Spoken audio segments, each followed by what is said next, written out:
welcome to this week's episode of Ref Lounge. I'm joined by Keith Hackett, and we're going to be discussing a few of the games this weekend regarding the Premiership and the EFL Cup final. Okay, so we're going to start with Norwich and Leicester. Now, this is a law we've discussed in the past, the handball law. Yes. Your thoughts? Well, I think that I'm not a great lover of the accidental handball being an offence.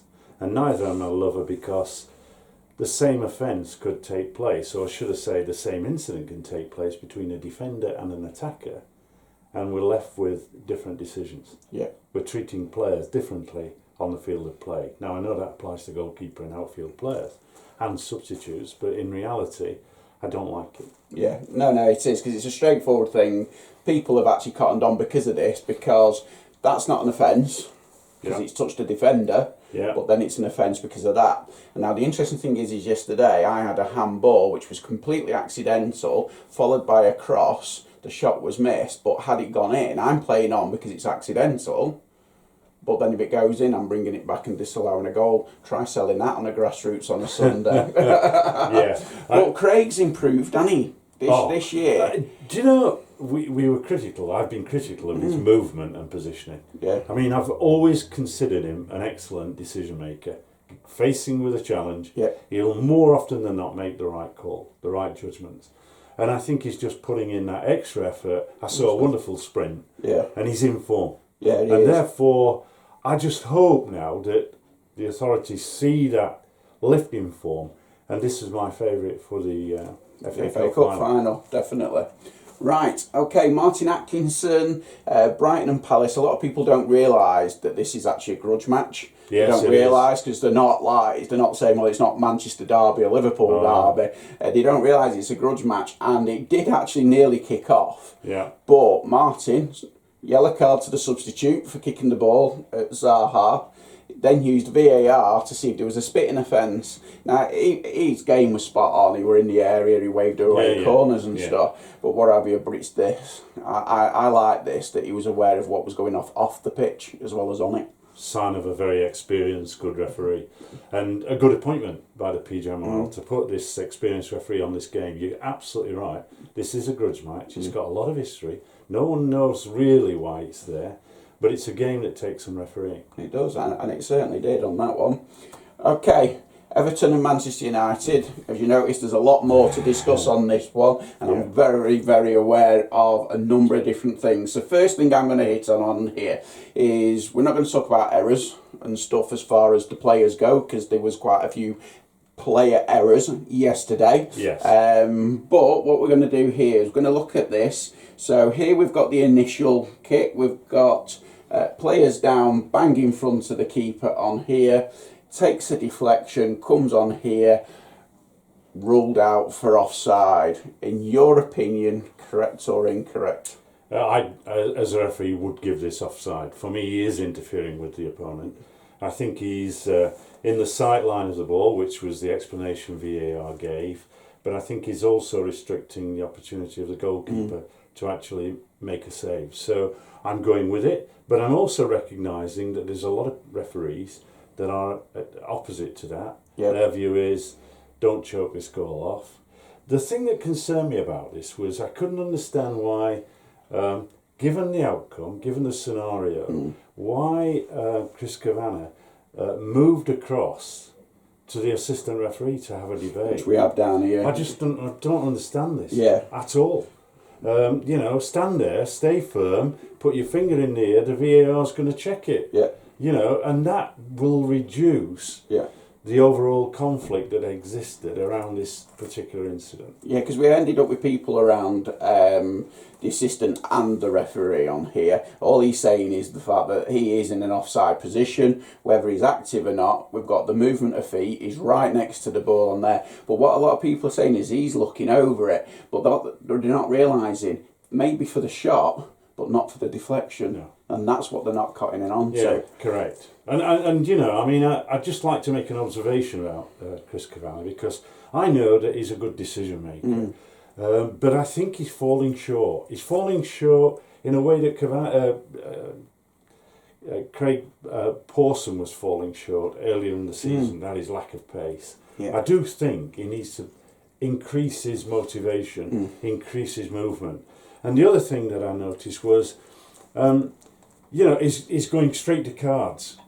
There's no management in the process, and therefore the thing that concerned me, that if I was coaching, I would get the film clips and say, look, did you actually lift? Did you arise and move up a bit and raise your awareness, move closer to play when it started getting the heat in the game? So the heat was a result of his, I think, I wouldn't say weak refereeing, but an approach that was a little bit laid back, where he needed to say, look, this is an important game, all games are, you need to be aware. The irony of that is it's Chris Kavanagh that taught me raising the game isn't always about blowing for every niggle, it's about being 5 yards closer and letting them know that you're there. And that's what he taught me, and I've took that away completely on there. The one thing I do want to really point out though is down here we've got Ancelotti gets a red card. You put in the process for Ancelotti to have his say.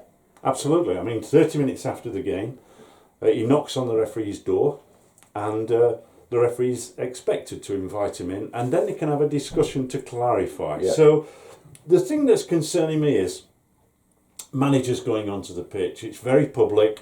It's not good for the image of the Premier League. I would much prefer them to stay off the pitch. And if they're happy with the performance, knock on the door 30 minutes and say, think you did well. Yeah. Or if they've got something to query, they can do the same. The other point is this, that he can also seek clarification from the match delegate. Yeah. There is a Premier League representative, a former player, a former manager, at the ground, and he can have a discussion with him, and then that information You get the gets full back. clarity. Yeah. Well, the thing is we can't be seeing this. They've got a duty to grassroots. And I know I always come back and defend my grassroots. That cannot happen. It Correct. can't happen.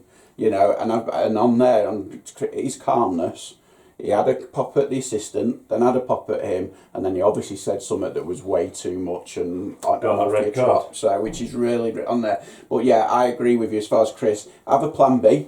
Yeah. On the pitch. If it's not going right, you're going to have to change something Right. here. Moving on, Tottenham Wolves, Stuart Atwell. Okay, he's already on the turn. He can see what's happening. He puts in a really, really big sprint, but watch the extra 5 yards. That hits his chest, and he's already coming round play.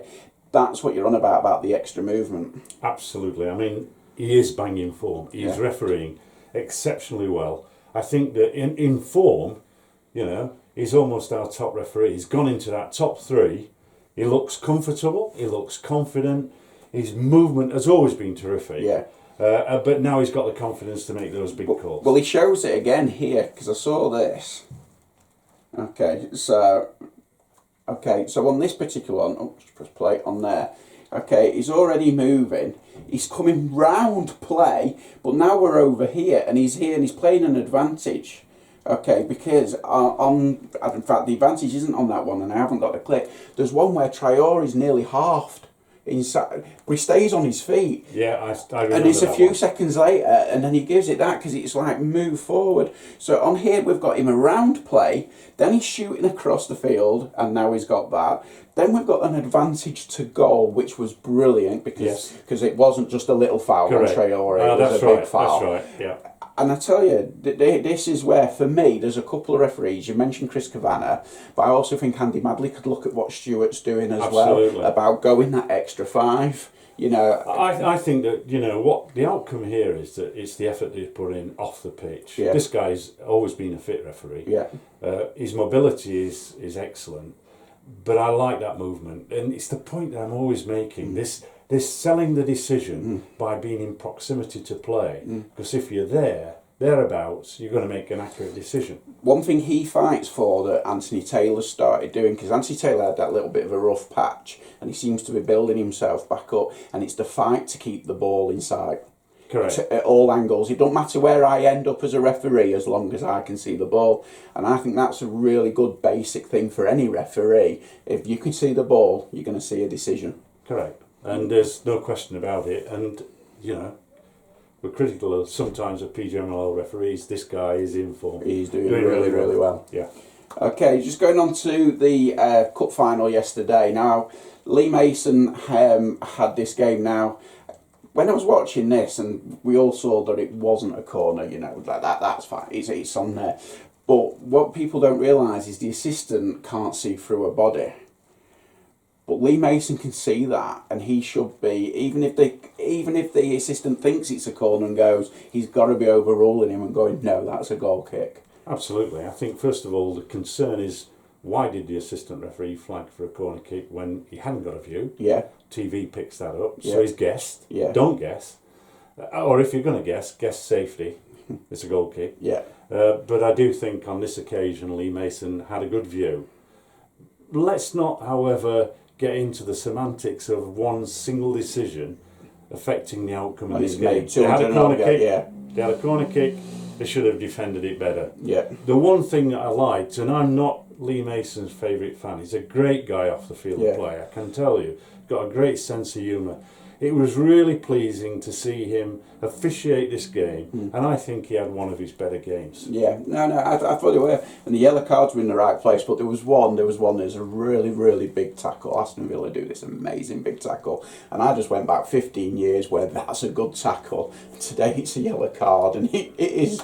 I know the game's moved on and everything, but it's one hell of a tackle. So it really is. And the game's moved on for the better. Yeah, let's be clear. We've got more players that are technically better gifted, but we're seeing less injuries. Yeah. And I think the game overall has become more aware that player safety is important. That's why these challenges and the laws were made and changed to say, look, we've got to protect players from themselves or from their opponents. Andy Madley we mentioned.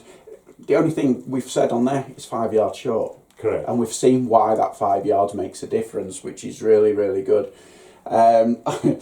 Bournemouth Chelsea, that was a good game. Yes, that was a really good game. It was. So, but there was nothing in it. There was no incidents whatsoever. Well, does the referee make his own look? You know, I think that he's working hard and he's talking a lot. I mean, that's what Andre does. Yeah. I think also the players give him a lot of respect. He's a very experienced official. Yeah, there was a bit of laughter off the ball as well. And I like that. It communicates I do like that. So, number one, okay.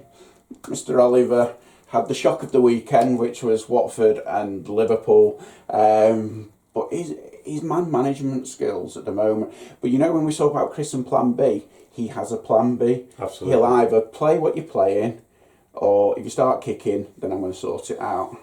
I thought there was one really interesting point here, and that was he'd made a call and he'd made the right decision. Yeah. And then a player ran towards him, probably from about 10 yards. Yeah. And Michael's facial expression, which was clearly seen, what you're doing here, was absolutely class. And I thought, at that point, that's exactly how Kalina used his facial expressions on the field of play. Again, Michael Oliver is our top referee by a mile, country mile. He works really hard at his performance. I think he's got the respect of the players. I think, you know, if you're a spectator and you go into the game and you see Michael Oliver on the programme, I think you're more than happy that you've got a guy who can actually deliver and deliver fairly. So and treats both teams. It was a really good game. Yeah, I mean, it was. Wow, is Nigel Pearson doing a good job? He certainly is. He certainly is. And then we mentioned Anthony Taylor. He seems to be getting back on form, which is good. It'll take a little bit to build that confidence up because it was really rocky. But I think him battling to see every ball, which we've already mentioned, I think is just a key fundamental. It's a good basic, and it's great to get back into that habit. What's important for English refereeing is that you two elite referees, FIFA International, UEFA elite referees, Oliver and Taylor, are battling each other. And remember, they have got a battle because at this moment in time they are on the long list, both of these referees, for the 2022 World Cup. That is their focus. And now it's up to Mike Riley, the PGMOL manager, who makes the appointments, to ensure that they're getting regular top-class games, right, and they're getting the right level of coaching. And, you know, I think there would be a good thing to get an international overseas referee in to work with them for a bit, if there's one available. That'd be good, that. go back to this bit. There was a big shout for a penalty here as Yes. well. Okay, on social media. Can I just say that the shout for the penalty was on social media? The shout for the penalty wasn't in the game, because the ball goes in. Obviously, it shoots across. Everyone's saying a penalty. At no point does the player ask for a penalty. At 0 point. And people need to look at that the one person who should have been screaming for a penalty never asks for it. No, it's a good point. I think, however, you've got to be careful here. Don't rely on players' reactions to determine what outcome is in relation to your decision. But I think you're right. I mean, my first look was, is that a penalty? So I asked that question. Yeah. But then my focus went on to, is it offside, is it not? And let's make it clear, this was a tight call. This was a difficult call. And I think he was rather fortunate that he got John Moss in the VAR room, very experienced head, who I've no doubt remained calm, went through it, thought about the law, you know, because several of us were checking what we were saying by going to the law and actually reading the law and saying, am I interpreting it correctly? Correctly, yeah. I've had numerous amounts of texts on social media disagreeing with my decision. Right. So it is one of those where I'm the referee, I'm going to make the call, and I live by that decision. For me, it's offside. I'm going to stay with that. Yeah. You know, however, experienced referee Mark Clattenburg in his newspaper column is saying he's not going to give offside. Halsey in another newspaper is saying, like me, it's offside. Right. Just interesting on there. So that's great. So that's some different viewpoints, who's saying what about different games, and that's why refereeing is so hard. So what I would say to you, all the experts out there, which is pretty much everybody on social media who all have a view on that, if you download the Be the VAR app, have a go. You are under time constraints because that's what the referees are, and you've got to put yourselves under pressure. Okay, so honestly, Be the VAR app, download it now, and thank you very much. Thanks.